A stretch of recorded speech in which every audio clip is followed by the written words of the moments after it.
Selama puluhan tahun setelah berakhirnya Perang Dunia Kedua, Amerika Serikat muncul sebagai kekuatan paling berpengaruh di dunia. Bersama sekutu-sekutunya di Barat, mereka membentuk aliansi militer, memimpin lembaga-lembaga internasional, serta memiliki pengaruh besar terhadap arah politik dan ekonomi global.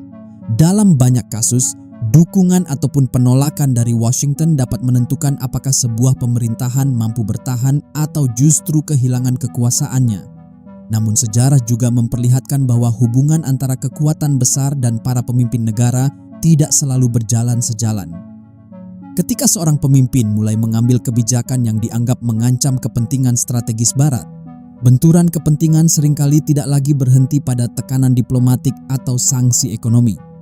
Dalam sejumlah peristiwa, konflik tersebut berkembang menjadi operasi rahasia, dukungan terhadap kelompok oposisi, intervensi militer, hingga perubahan rezim yang mengubah arah sejarah sebuah negara. Setiap kasus memiliki latar belakang yang berbeda. Ada yang bermula dari perebutan sumber daya energi, ada yang dipengaruhi rivalitas ideologi pada masa Perang Dingin, ada pula yang berkaitan dengan keseimbangan kekuatan di kawasan tertentu. Karena itulah, tidak semua kejatuhan seorang pemimpin dapat dijelaskan dengan satu penyebab yang sama. Kepentingan domestik, konflik internal, hingga dinamika internasional seringkali saling bertemu dan membentuk rangkaian peristiwa yang jauh lebih rumit daripada yang tampak di permukaan. Lalu, siapa saja pemimpin negara yang dalam berbagai catatan sejarah dikaitkan dengan upaya Amerika Serikat atau negara-negara Barat untuk menggulingkan, menjatuhkan, ataupun mengakhiri kekuasaan mereka? Mengapa mereka dianggap menjadi ancaman terhadap kepentingan Barat? Dan bagaimana peristiwa-peristiwa tersebut kemudian mengubah peta politik dunia hingga dampaknya masih terasa bahkan sampai hari ini.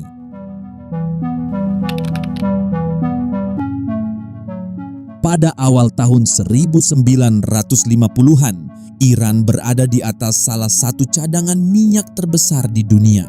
Namun ironisnya, sebagian besar keuntungan dari kekayaan tersebut justru dinikmati oleh Anglo-Iranian Oil Company, perusahaan minyak Inggris yang menguasai industri energi Iran sejak lama.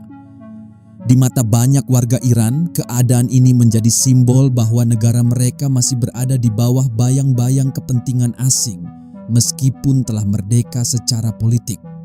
Keadaan mulai berubah ketika Mohammad Mossadegh diangkat menjadi Perdana Menteri pada tahun 1951. Sejak awal pemerintahannya, ia menilai bahwa sumber daya alam Iran harus berada di bawah kendali negara, bukan perusahaan asing. Karena itu, Mossadegh mengambil keputusan yang mengguncang dunia internasional, menasionalisasi seluruh industri minyak Iran agar keuntungan dari sektor tersebut kembali dinikmati rakyatnya sendiri. Langkah itu segera memicu benturan dengan Inggris. Pemerintah Inggris menolak mengakui nasionalisasi tersebut, menjatuhkan embargo terhadap minyak Iran, serta membawa sengketa itu ke berbagai forum internasional. Akibatnya, ekspor minyak Iran merosot tajam dan perekonomian negara itu mulai mengalami tekanan yang semakin berat. Di tengah krisis tersebut, situasi internasional juga sedang berubah. Perang Dingin membuat Amerika Serikat semakin khawatir terhadap setiap negara yang dianggap berpotensi jatuh ke dalam pengaruh Uni Soviet. Washington menilai bahwa instabilitas politik di Iran dapat dimanfaatkan oleh Partai Tudeh yang berhaluan komunis untuk memperluas pengaruhnya. Kekhawatiran itulah yang kemudian mempertemukan kepentingan Amerika Serikat dan Inggris. Pada tahun 1953, Badan Intelijen CIA bersama MI6 menjalankan operasi rahasia yang kemudian dikenal sebagai Operation Ajax. Melalui dukungan terhadap sejumlah unsur militer, tokoh politik, media, dan aksi demonstrasi, operasi tersebut berhasil melemahkan posisi Mossadegh hingga akhirnya ia digulingkan dari jabatannya.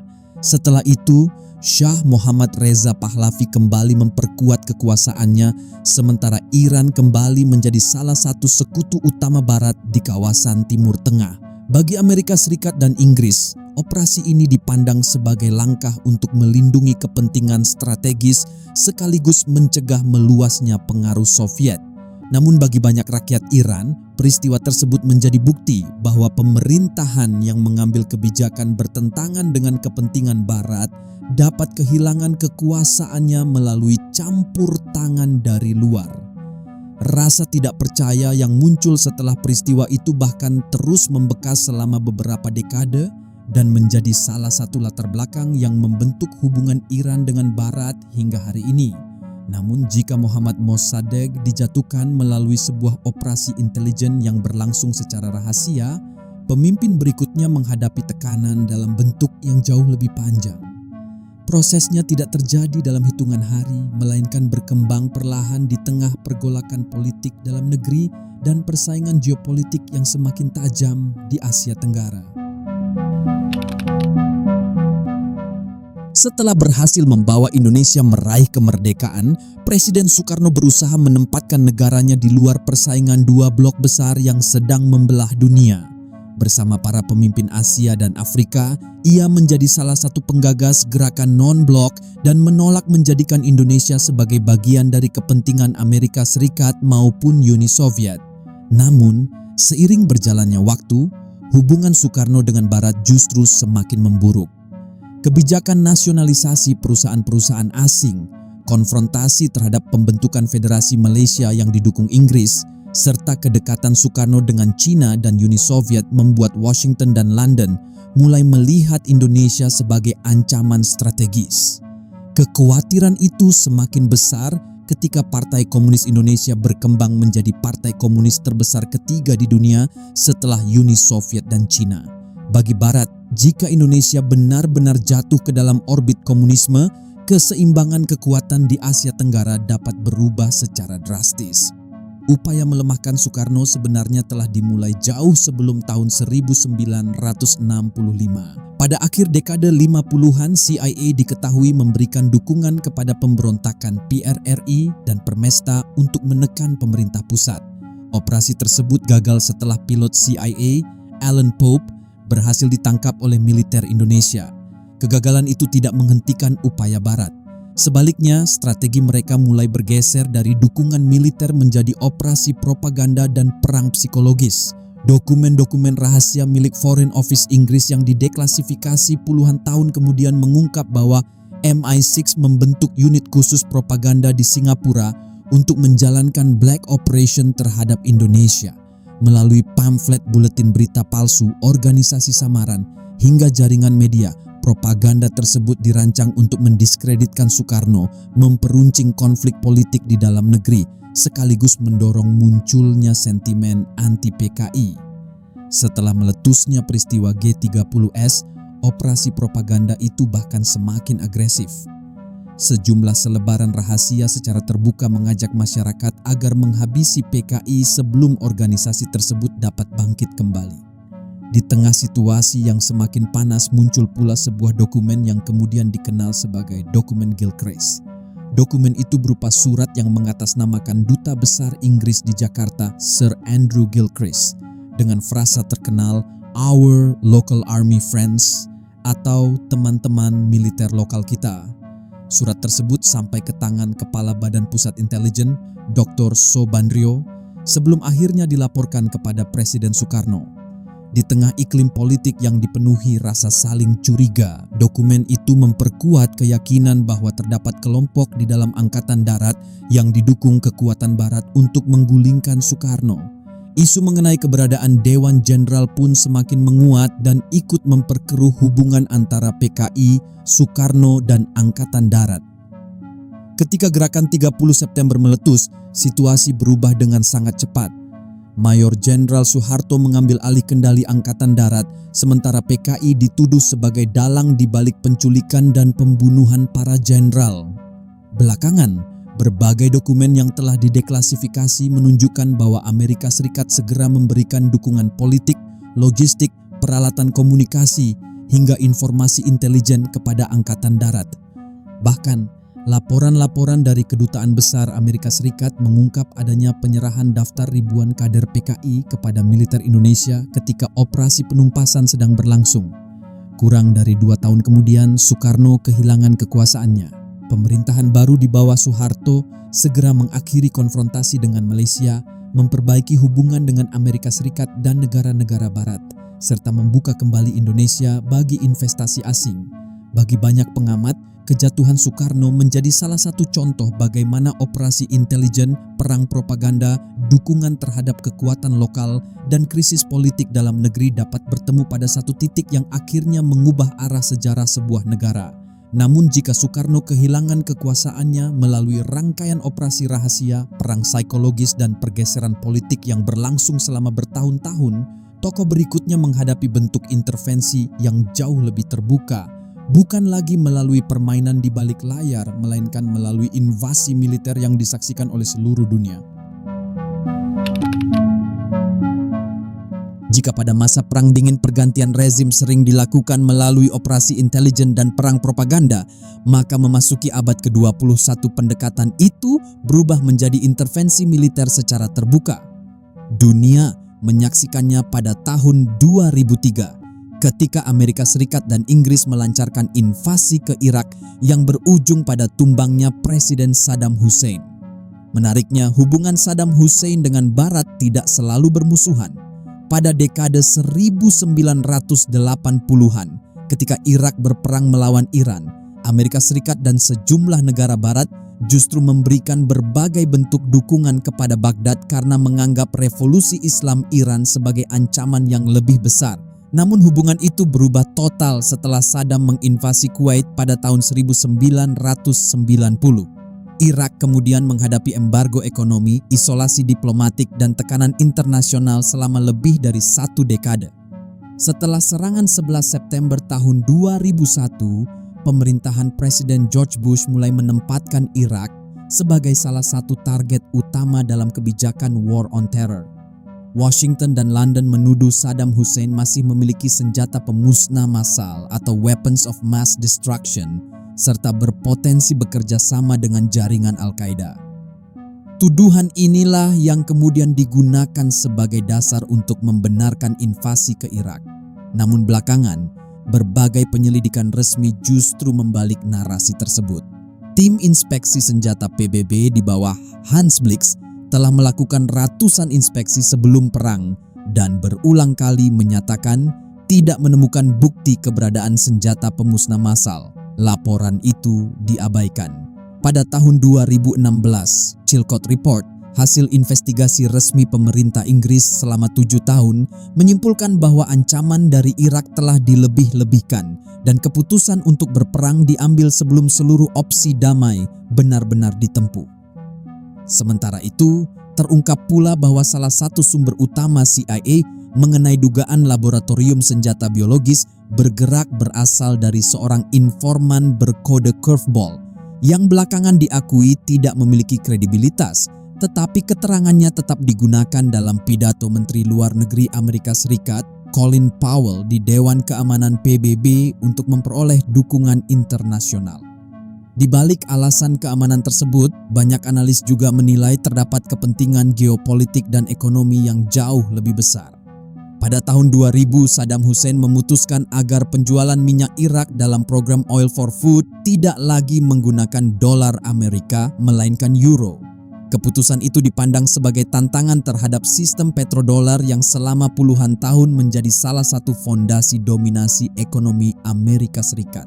Menariknya, tidak lama setelah Baghdad jatuh, otoritas pendudukan Amerika kembali mengubah perdagangan minyak Irak agar menggunakan dolar Amerika. Selain itu, Irak juga memiliki salah satu cadangan minyak terbesar di dunia.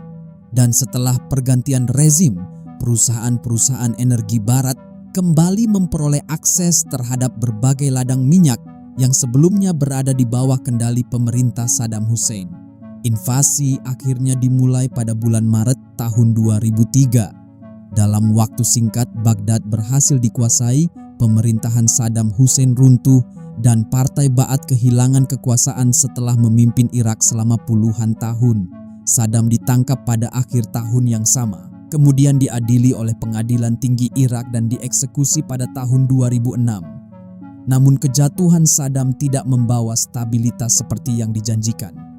Irak justru terjerumus ke dalam konflik sektarian, kekosongan kekuasaan, dan gelombang kekerasan yang berlangsung bertahun-tahun. Sementara alasan utama invasi, yaitu keberadaan senjata pemusnah massal, tidak pernah terbukti. Bagi banyak pihak, perang Irak kemudian menjadi salah satu contoh paling kontroversial tentang bagaimana sebuah rezim dapat dijatuhkan melalui intervensi militer yang dibangun di atas narasi yang belakangan dipertanyakan. Namun jika Saddam Hussein digulingkan melalui invasi berskala penuh, tokoh berikutnya menghadapi nasib yang tidak kalah tragis. Kali ini pergantian rezim terjadi di tengah gelombang Arab Spring yang pada awalnya dijanjikan sebagai perjuangan menuju demokrasi, tetapi berakhir dengan runtuhnya sebuah negara dan kematian pemimpinnya. Jika Saddam Hussein dijatuhkan melalui invasi militer dengan alasan keberadaan senjata pemusnah massal, maka Muammar Gaddafi menghadapi skenario yang berbeda. Kali ini, intervensi Barat dilakukan di tengah gelombang Arab Spring pada tahun 2011. Amerika Serikat, Inggris, Prancis, dan NATO menyatakan bahwa operasi militer mereka bertujuan melindungi warga sipil Libya dari ancaman pembantaian yang disebut akan dilakukan oleh pasukan Gaddafi terhadap kota Benghazi. Atas dasar itu, Dewan Keamanan PBB mengesahkan resolusi 1973 yang memberikan mandat pembentukan no-fly zone di atas wilayah Libya. Namun dalam praktiknya, operasi tersebut berkembang jauh melampaui sekadar zona larangan terbang. NATO melancarkan ribuan serangan udara terhadap instalasi militer, pusat pemerintahan, hingga iring-iringan kendaraan pasukan Gaddafi.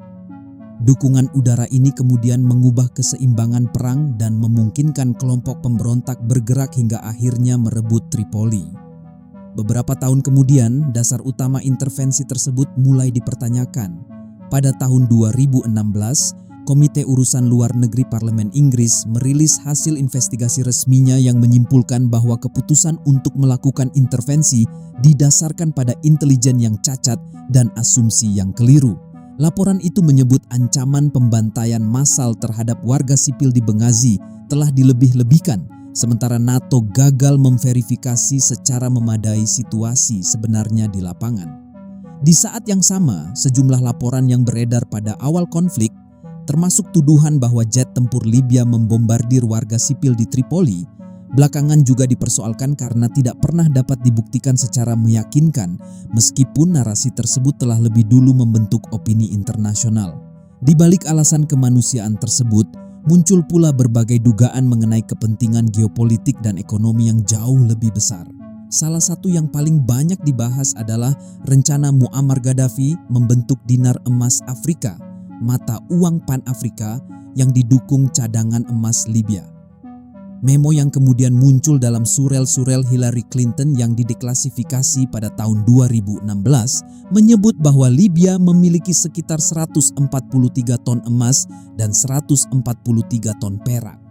Cadangan itu disebut-sebut akan digunakan sebagai fondasi mata uang baru untuk perdagangan minyak di Afrika. Jika rencana tersebut terwujud, dominasi dolar Amerika dalam perdagangan energi serta pengaruh franc CFA Prancis di sebagian Afrika berpotensi menghadapi tantangan yang belum pernah terjadi sebelumnya. Selain itu, Libya di bawah Gaddafi juga menjalankan kebijakan ekonomi yang relatif mandiri. Negara itu membangun proyek Great Man-Made River, jaringan pipa air bawah tanah terbesar di dunia, tanpa bergantung pada pinjaman IMF maupun Bank Dunia. Di sektor energi, Gaddafi juga terus menekan perusahaan-perusahaan minyak barat agar memberikan porsi keuntungan yang lebih besar kepada negara, bahkan beberapa kali mengancam akan menasionalisasi penuh ladang-ladang minyak apabila tuntutannya tidak dipenuhi. Pada bulan Oktober tahun 2011, iring-iringan kendaraan Gaddafi diserang dari udara oleh pesawat NATO sebelum akhirnya ia ditangkap oleh kelompok pemberontak di dekat kota Sirte. Tidak lama kemudian, Gaddafi tewas dalam kondisi yang hingga kini masih menjadi salah satu episode paling kontroversial dari Arab Spring. Bersamaan dengan itu, berakhirlah pemerintahan yang telah memimpin Libya selama lebih dari 40 tahun. Namun kejatuhan Gaddafi tidak membawa stabilitas seperti yang dijanjikan. Libya justru terpecah ke dalam perang saudara berkepanjangan, pemerintahan yang saling bersaing, serta kemunculan berbagai kelompok bersenjata. Jika para pemimpin sebelumnya kehilangan kekuasaan melalui kudeta, invasi, atau perang saudara, maka peristiwa yang menimpa Ali Khamenei menjadi babak baru yang belum pernah terjadi sebelumnya. Untuk pertama kalinya sejak Revolusi Islam tahun 1979, pemimpin tertinggi Iran tewas dalam sebuah operasi militer gabungan yang secara langsung dilakukan oleh Amerika Serikat dan Israel. Peristiwa itu bukan hanya mengguncang Iran, tetapi juga mengubah keseimbangan geopolitik Timur Tengah dalam hitungan jam. Pada tanggal 28 Februari 2026, Amerika Serikat di bawah Presiden Donald Trump bersama Israel melancarkan serangan udara terbesar terhadap Iran dalam beberapa dekade. Operasi tersebut tidak hanya menyasar fasilitas militer dan nuklir, tetapi juga lokasi tempat Ali Khamenei sedang mengadakan pertemuan dengan lingkaran dalam kepemimpinannya. Menurut sejumlah pejabat Amerika dan Israel, serangan itu didukung intelijen yang sangat rinci mengenai lokasi target sehingga mampu menghantam pusat komando Iran secara langsung. Sehari kemudian, pemerintah Iran mengonfirmasi bahwa Ali Khamenei telah tewas dan menetapkan masa berkabung nasional selama 40 hari. Amerika Serikat dan Israel menyatakan bahwa operasi tersebut dilakukan untuk menghentikan ancaman program nuklir Iran, melemahkan jaringan Axis of Resistance, serta mencegah Iran terus memasok persenjataan kepada kelompok-kelompok proksinya di Timur Tengah. Serangan itu juga menghancurkan sejumlah fasilitas strategis yang selama bertahun-tahun menjadi tulang punggung program nuklir Iran. Bagi Washington dan Tel Aviv, operasi ini dipandang sebagai langkah untuk menghilangkan ancaman keamanan yang selama puluhan tahun mereka anggap terus berkembang. Namun banyak pengamat menilai tujuan operasi tersebut jauh melampaui penghancuran fasilitas nuklir. Selama lebih dari 36 tahun memimpin Iran, Ali Khamenei memegang kendali tertinggi atas militer, lembaga yudisial, kebijakan luar negeri, hingga Korps Garda Revolusi Islam. Dengan menghilangkan figur sentral tersebut, Amerika Serikat dan Israel diyakini berharap tercipta kekosongan kekuasaan yang dapat membuka jalan bagi perubahan rezim di Teheran. Tidak lama setelah serangan berlangsung, Donald Trump bahkan menyerukan agar rakyat Iran memanfaatkan momentum tersebut untuk mengambil alih masa depan negaranya dari pemerintahan Republik Islam. Di sisi lain, terdapat pula kepentingan strategis yang lebih luas. Iran selama ini menguasai sisi utara Selat Hormuz, jalur yang dilalui sebagian besar ekspor minyak dari kawasan Teluk. Setiap kali konflik meningkat, ancaman penutupan selat tersebut selalu mengguncang pasar energi dunia. Karena itu, melemahkan kemampuan militer Iran juga dipandang sebagai upaya mengurangi risiko gangguan terhadap salah satu jalur energi paling penting di dunia. Tidak mengherankan jika beberapa jam setelah serangan dimulai, harga energi global langsung bergejolak dan dunia kembali dihadapkan pada kekhawatiran meluasnya konflik regional. Meski demikian, tujuan perubahan rezim tidak langsung terwujud. Struktur Republik Islam yang berlapis membuat proses suksesi tetap berlangsung, sementara Korps Garda Revolusi Islam segera mengambil peran yang lebih besar untuk menjaga stabilitas negara. Konflik pun tidak berhenti dengan kematian Khamenei. Iran membalas melalui serangan rudal ke berbagai sasaran, sementara ketegangan antara Teheran, Washington, dan Tel Aviv memasuki babak baru yang dampaknya masih terasa hingga sekarang. Dari Mossadegh, Soekarno, Saddam Hussein, Muammar Gaddafi, hingga Ali Khamenei, setiap peristiwa terjadi dalam konteks yang berbeda. Namun semuanya menunjukkan satu pola yang sama, ketika kepentingan geopolitik, keamanan, dan ekonomi bertemu pada satu titik. Pergantian rezim seringkali menjadi bagian dari pertarungan yang jauh lebih besar daripada sekadar pergantian seorang pemimpin.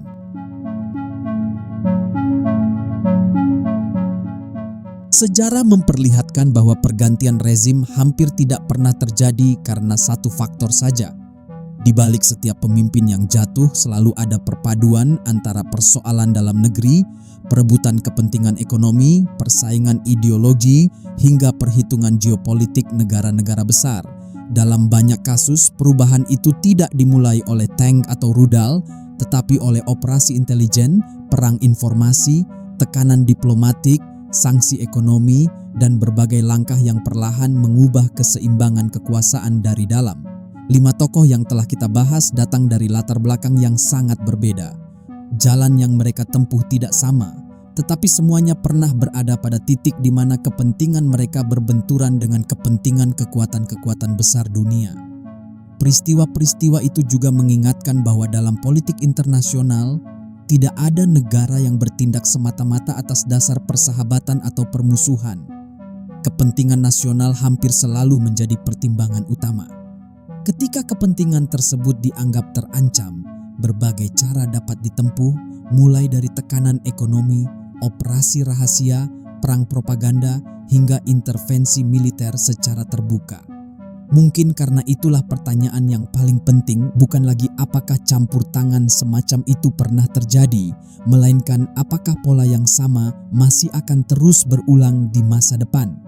Sebab selama dunia masih dipenuhi perebutan pengaruh, sumber daya, dan kepentingan strategis, sejarah tampaknya akan terus mengingatkan kita bahwa pergantian seorang pemimpin seringkali bukan sekadar urusan dalam negeri, melainkan bagian dari permainan geopolitik yang jauh lebih besar.